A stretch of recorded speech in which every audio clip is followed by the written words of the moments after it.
Time to start. Sorry. Good afternoon. Welcome to this exciting session.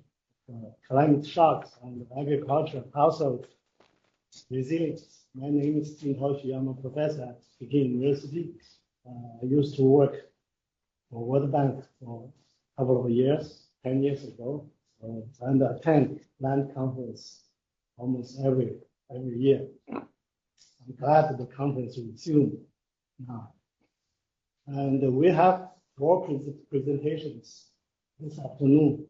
And each presentation probably occupy 30 minutes. But the presenter is supposed to talk around 15 to 20 minutes. And we have questions and answers. First presentation is from Professor Patrick Ward from the University of Florida. He also, prior to his position at Florida, he worked for EPRI, and he also worked in Venice, Italy. And Professor Ward's primary research interests centered around sustainable development, with a particular emphasis on developing country agriculture. And he has been based in developing countries, especially Southwestern region, for several years. So, Professor Ward, you have the floor. So today I'm going to be presenting some ongoing research that is a collaborative project with colleagues from IPRI, Berber Kramer, and Sugwatsu Patnaik, as well as a research assistant of mine from the University of Florida. We're evaluating the impacts of this innovative credit and insurance bundle that seems particularly well suited to benefit smallholder farmers and those that are perhaps landless or wouldn't otherwise qualify for formal credit markets. So this is this evidence from a randomized control trial in Odisha, India. India, even though it's oftentimes considered to be this modernizing, developing economy, there's this growing middle class, it still has the largest population of people below the poverty line anywhere in the world.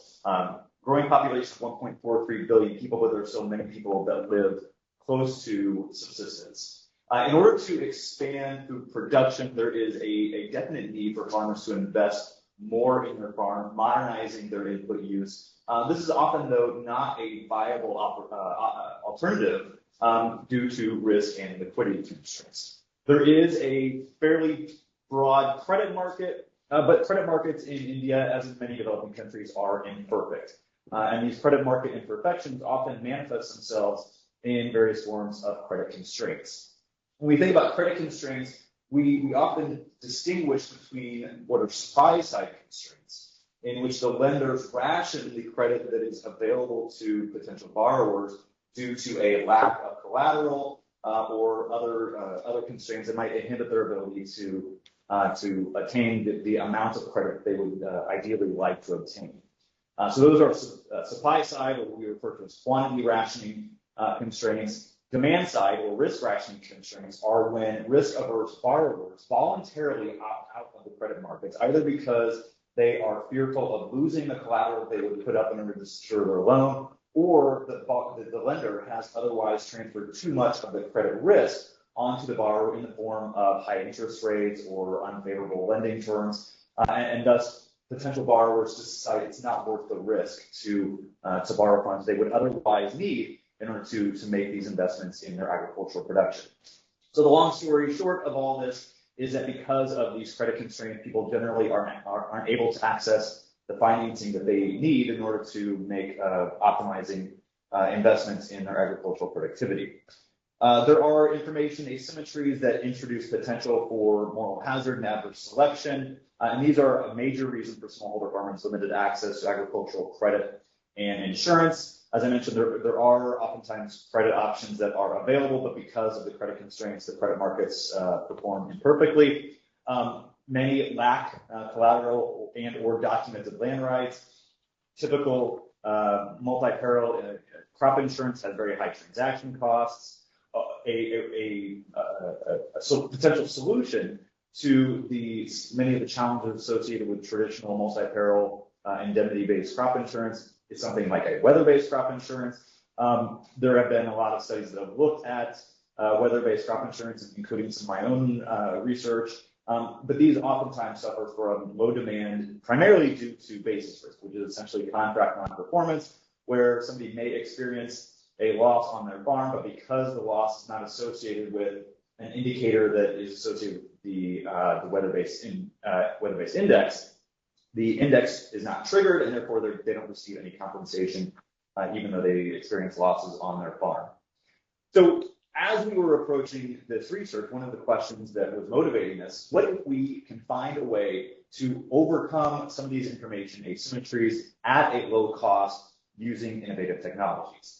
So in particular, we're leveraging an innovative credit scoring and monitoring methodology that relies on satellite imagery and crop analytics, has a machine learning algorithm as its driving force. And then we bundle this together with picture-based insurance. One of the novel features of picture-based insurance is that because it relies on analyzing smartphone images as opposed to being tied to an objective weather index, it allows for us to control more, or to cover more idiosyncratic risks and potentially protect insured farmers from downside basis risk that might otherwise arise with more conventional weather-based index insurance products. So bundling together credit and insurance is not something that is especially new. This has been around for several years. Where this particular research is really innovative is the use of these two forms of innovative technologies. So our credit scoring algorithm that we are evaluating in this project is called CetScore. This is a proprietary credit scoring approach developed by our implementing partner, Envara eRegistry. It combines together satellite remote sensing, picture-based monitoring, and machine learning technologies. You see here on the right-hand side of the screen, these are some of the indicators or metrics that are combined together into this credit scoring approach. It's able to assess crop production potential as the basis for loan recommendations without necessarily relying on land records. And so if maybe my link is broken. Since this is a proprietary credit scoring method, we're not actually able to fully understand all that goes into the black box. We do have some information on the indicators that use, some specific data streams, and how those are weighted, which would allow us to potentially recreate the credit scores. But suffice to say, this is a bit of a black box, so we rely on our implementing partner to actually to gather the data, collect all the remote sensing images, and to churn it through its algorithm to produce these credit scores. But these credit scores serve as at least part of the basis for sanctioning loans. It's possible. Does productivity account for, like, maybe you don't know this, but does it account for how, what kind of yield you get in response to using inputs like fertilizer or degree of seed? So productivity in this algorithm is based on historical crop production. Or historical yields. Yes. Yeah. On that plot. On that particular plot. Okay. So it's actually tied to the plot itself rather than to the farmer, which is one of the innovations here in that it is able to predict the productivity of a particular parcel of land, regardless of who is actually the farmer that's cultivating that land. But do they know how much you can put in the past? Yes, all that is combined. All those data are gathered together, and those do get combined into that productivity little module there. Thanks. So this these loans that are based on that are sanctioned based on at least potentially partially sanctioned on the basis of these test scores are combined together with this picture-based insurance, which helps to de-risk investments on farms. So picture-based insurance, just like any form of insurance, helps to essentially decouple production risk from production decisions. So in our impact evaluation, our first and primary objective is to assess how this potential credit and insurance solution affects individuals' participation in credit and insurance markets, how that affects their agricultural investments and some of their agricultural outcomes, in addition to some sort of indirect effects like emotional well-being and women's empowerment. Our second evaluation question is how these impacts vary by gender. And our third is how do these impacts vary depending upon whether a client is or was risk or quantity rationed at the time of baseline.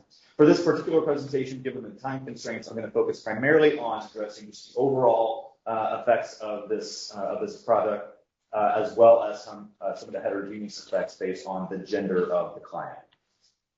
The particular study context for this research is the state of Odisha in eastern India. So you can see the inset map on the right there. The state highlighted in red is the state of Odisha. So you can see it's a coastal state line along the Bay of Bengal. The particular district that we are working in is Jajpur district, which maybe is difficult to see, but there are these two dots there indicating the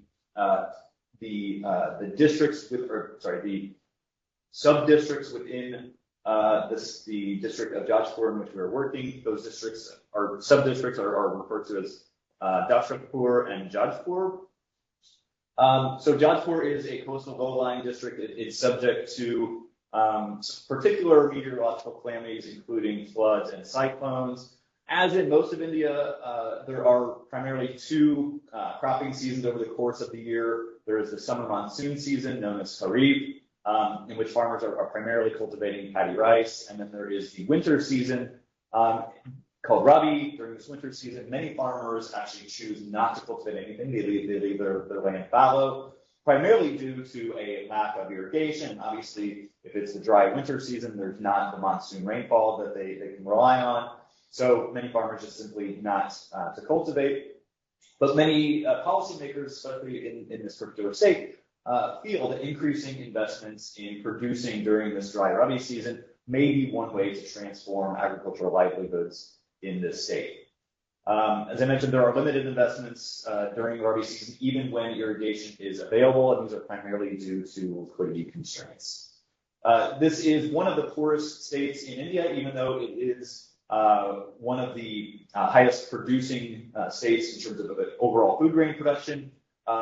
There are a large number of marginalized members of society, scheduled tribes, scheduled castes, particularly in the plateau region and then down in the sort of forested area of the state of Odisha.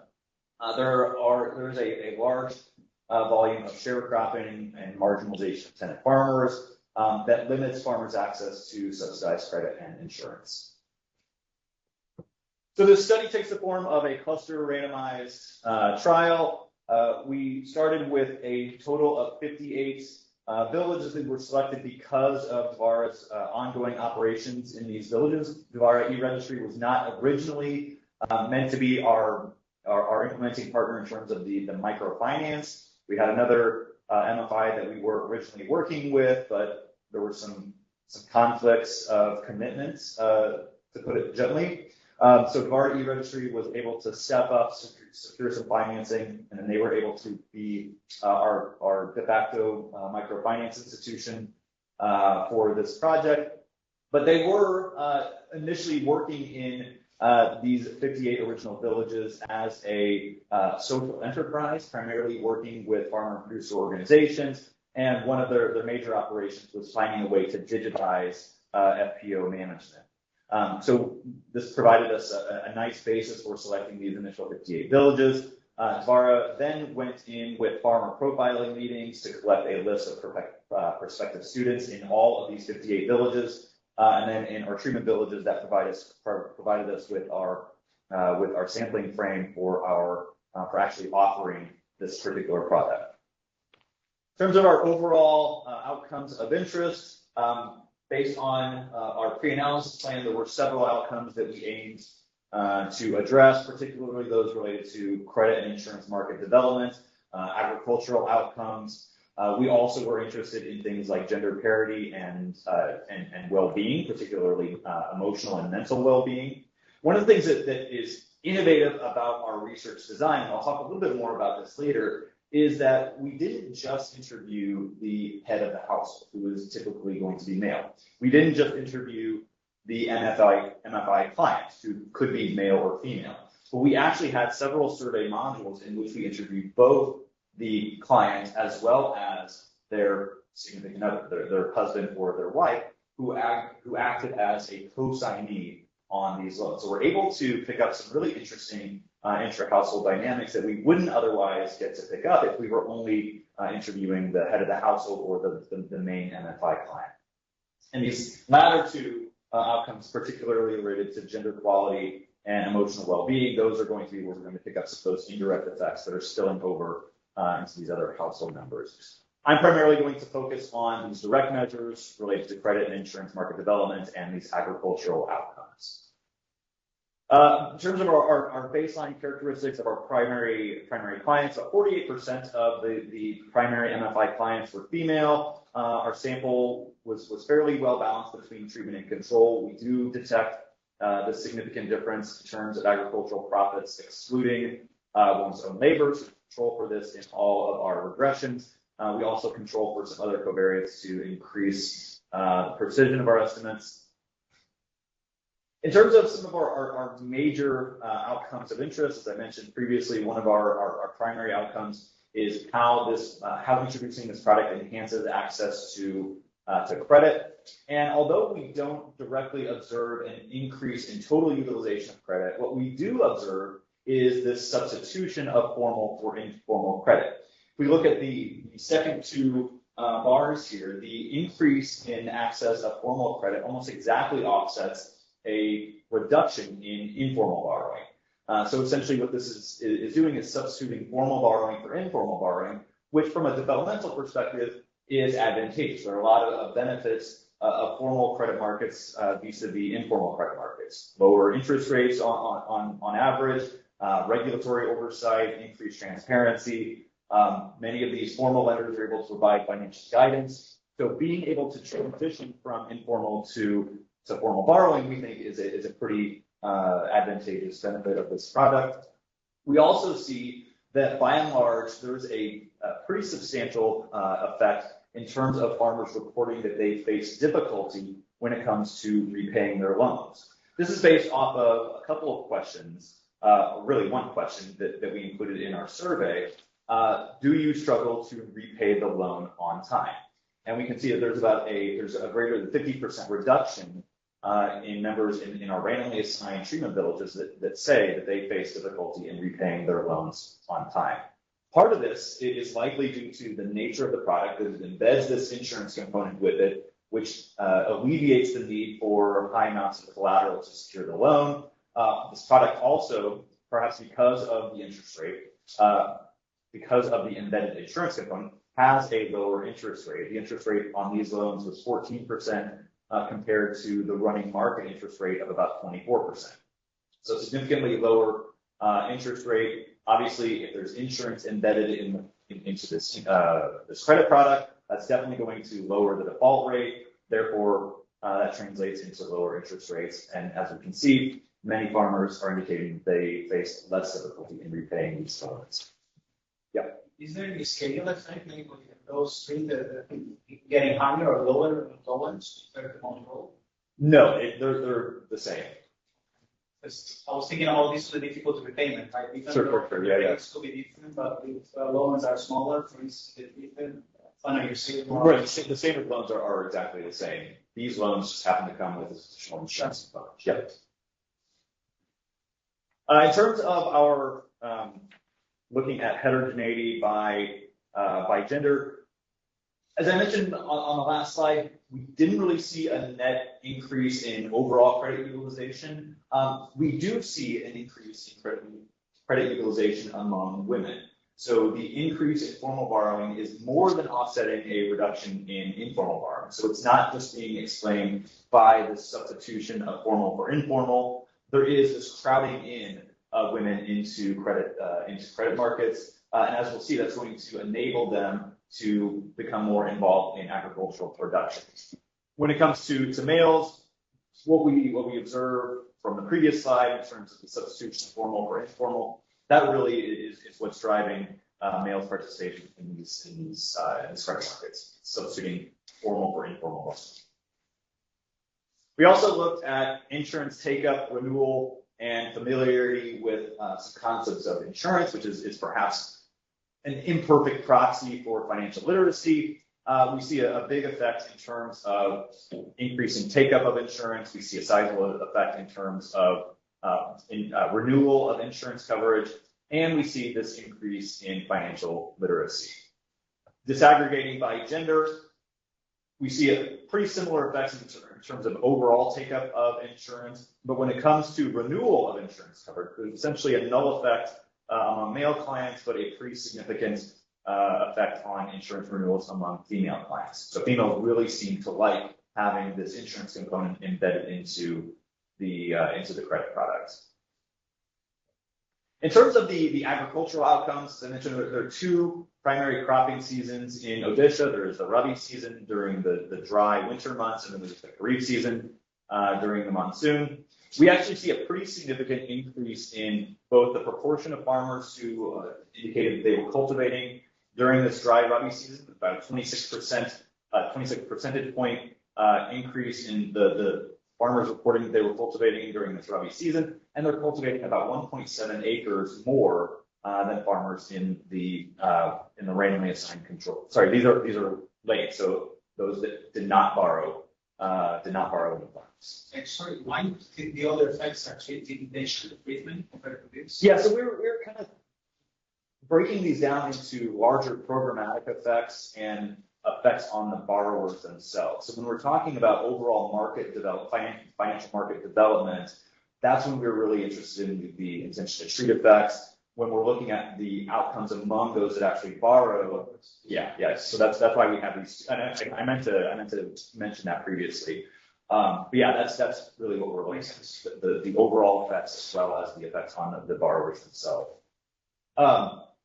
So I mentioned 26 percentage point increase in the proportion of farmers that were cultivating during the Rabi season.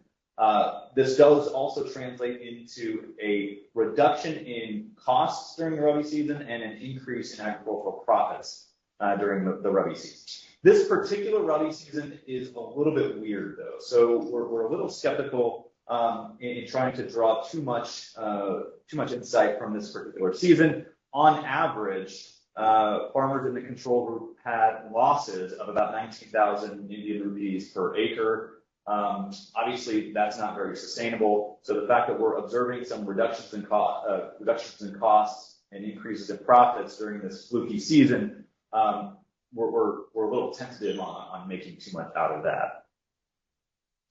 In terms of breaking out the outcomes by gender, across the board, the outcomes are pretty similar between men and women.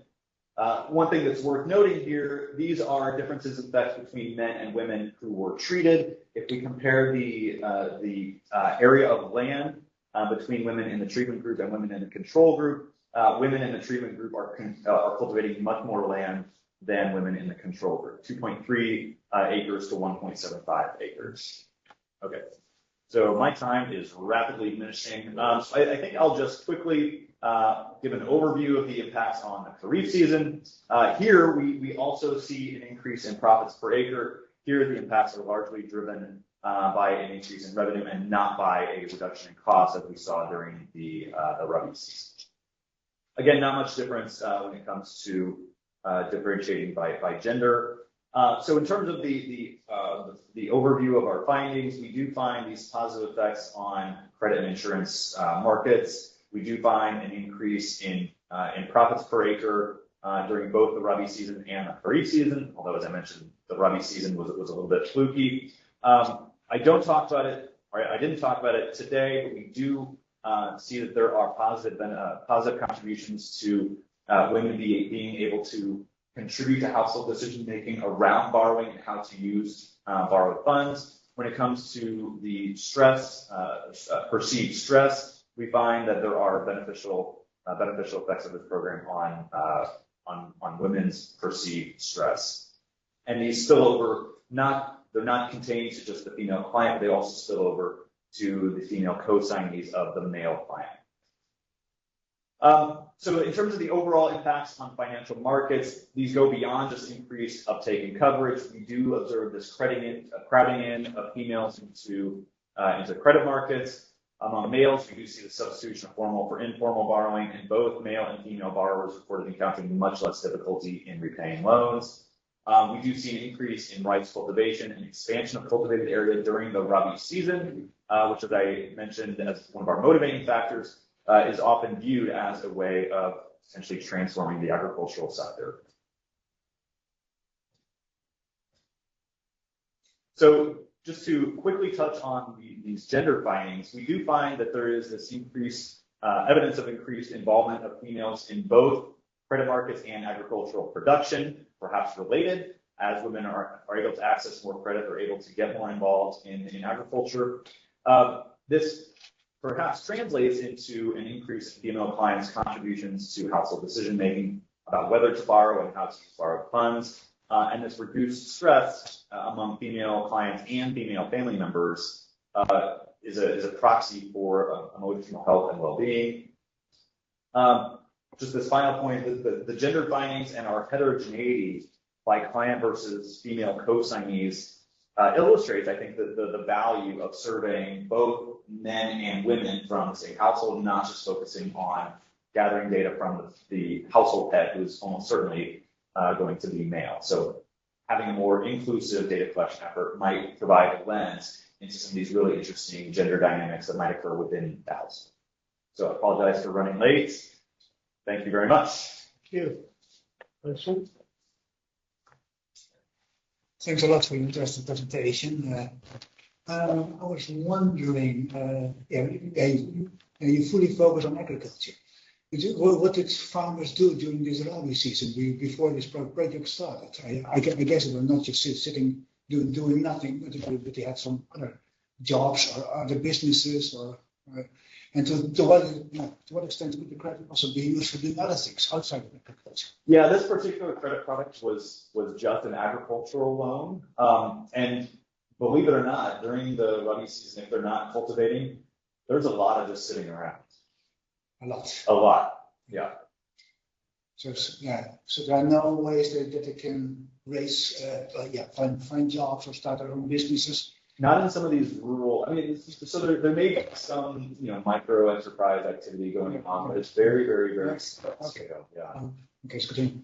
And then can't you say, even though you say it's a loan for agriculture, but it can be checked. They cannot use it still for other purposes. I can look into that more. The loans were supposed to be used for agriculture, but I suppose there's fungibility concerns because these were cash loans, right? They weren't vouchers.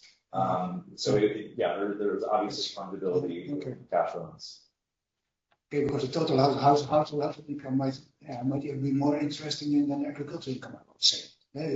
If they would, shift to other sources of income, it's also quite relevant, I would say. Yeah. Okay. It's very interesting.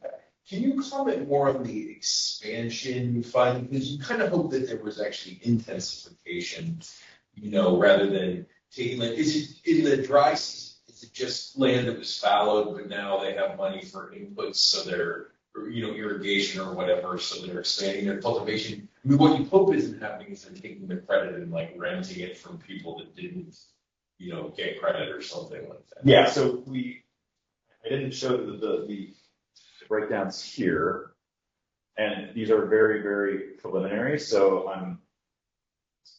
if we look at, and my links appear to be broken. If we look at expenditures, we don't see an increase in rent. So it's not like they're going out and renting in land from somebody who maybe didn't get credit. There's not a significant effect on irrigation, which again is kind of contrary to what I would expect. Some of the results that again, very preliminary results we have regarding intensification are a little bit surprising. We're not seeing an increase in irrigation. We're actually not seeing an increase in fertilizer use. We're actually seeing big increases in expenditures are on things like seeds, which, I mean, that could be a productivity enhancing, investment. And we're seeing increases in investments on mechanization, but not on things that would have more obvious productivity effects, like fertilizer or irrigation. Labor, hiring new labor. There is some of that, yeah. But at the same time, especially for men, they are withdrawing from providing labor on their own farm. So that might be, some of the, they're stepping away from labor, hiring more labor in, hiring more machines, and then they're maybe generating incomes or something. So we probably have to move on. We have thank you very much. We have a second speaker, Dr. Mary Dio. The second speaker is missing. Then I can ask a question. Okay, we got the extra time. So I wonder if you have think about the mechanism. You seem to have found the substitution between female and male in terms of credit taken, also formal and informal credit. What is the mechanism? Why female increase, male decrease credit taken? Well, so I think that is largely the result of males having pretty good access to credits, perhaps not being credit constrained at the time of baseline, whereas women, because they don't have a piece of paper that says I own this parcel of land, they're generally excluded from the formal credit markets altogether, because that's usually a requirement for accessing formal credit. And so by having this new credit scoring approach that does not necessitate a formal credit score, that potentially opens up access to credit markets they wouldn't have previously had access to.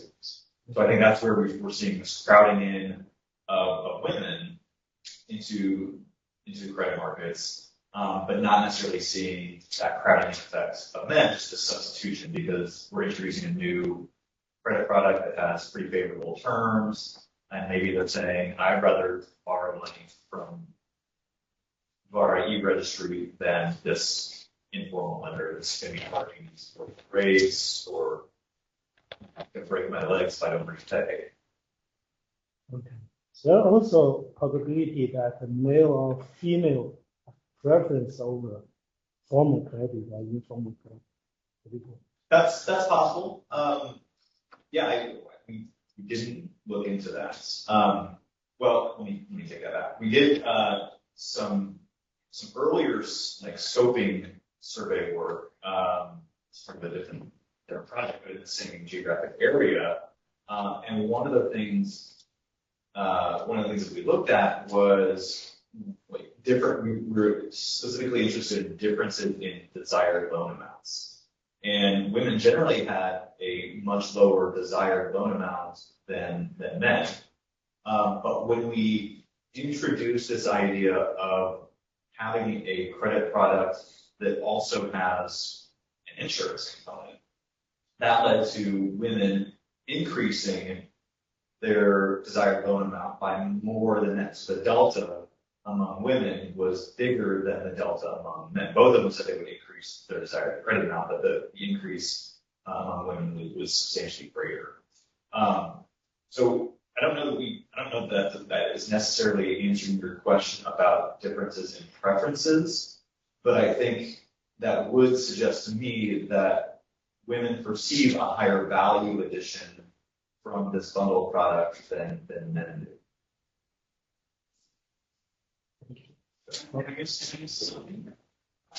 just because I'm not familiar with this context, but I guess in comparison, and tomato is at the end participating households that are whose head is male or female, right? No, in most cases, if there is India is a very patriarchal society, and if there is a adult male in the household, almost uniformly, he's going to be the household head. Exactly. So what we have here is not necessarily that these are female-headed households and male-headed households. They're almost all male-headed households.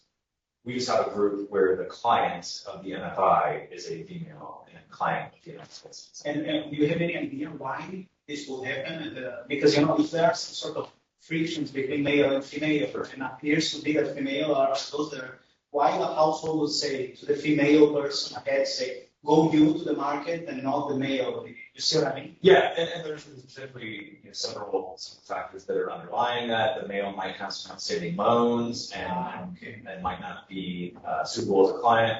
The male might have a bad credit score and might not qualify. Whereas the female, if she doesn't have a credit score with our approach, she still is eligible for a loan. But she will not have, of course, any assets on her name, and as a consequence, she will not have the credit score, right? The formal loans. Well, yeah, I mean, you can't get a credit score unless you borrowed previously, and if you don't have, if you don't have collaterals, or you don't have documented land rights, you're generally excluded from a lot of. No, I was just Yeah, no. clarification. Yeah. Because I think it's really to know what the options are being compared. Yeah, absolutely. We have the third presenter. Risha Kasawa. Jeez. Do we have an online speaker?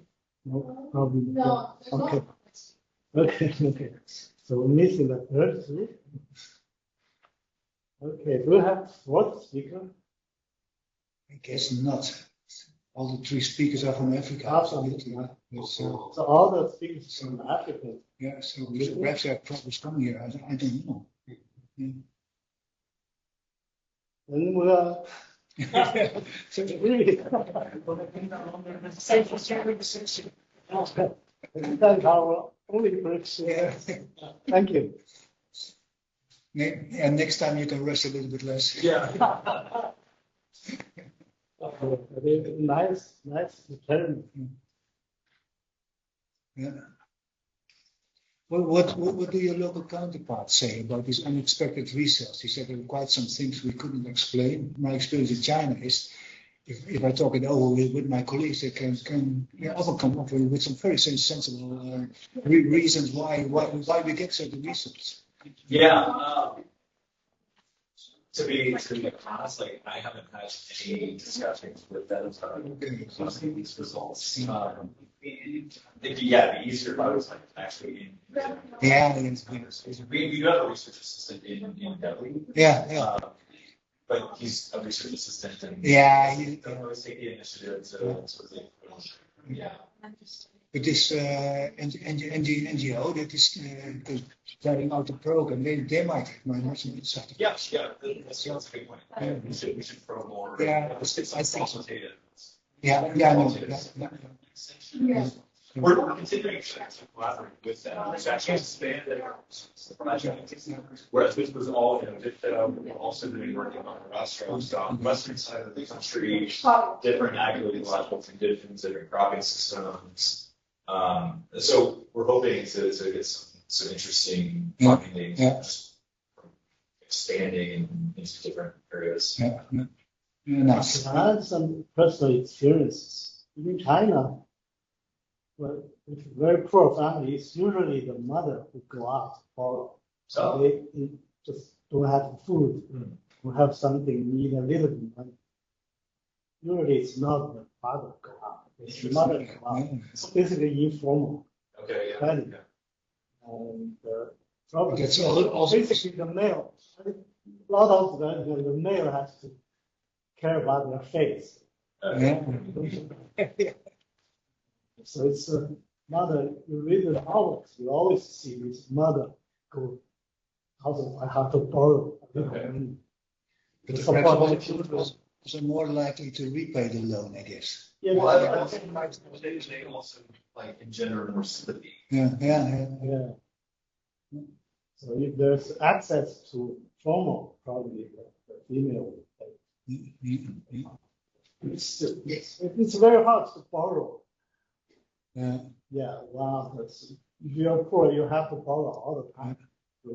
children go to school, you pay little tuition. Every time you have to go out to borrow. It's very hard. Yeah. But do they use informal networks? Do they, Usually go through the relatives, neighbors, perhaps So, even. very quickly you'll be rejected by everyone. Yeah. That all the time. That's quite frustrating, of course. Yeah. It's very hard to find mothers. So it's great to have this microcredit. Yeah, for sure. Actually,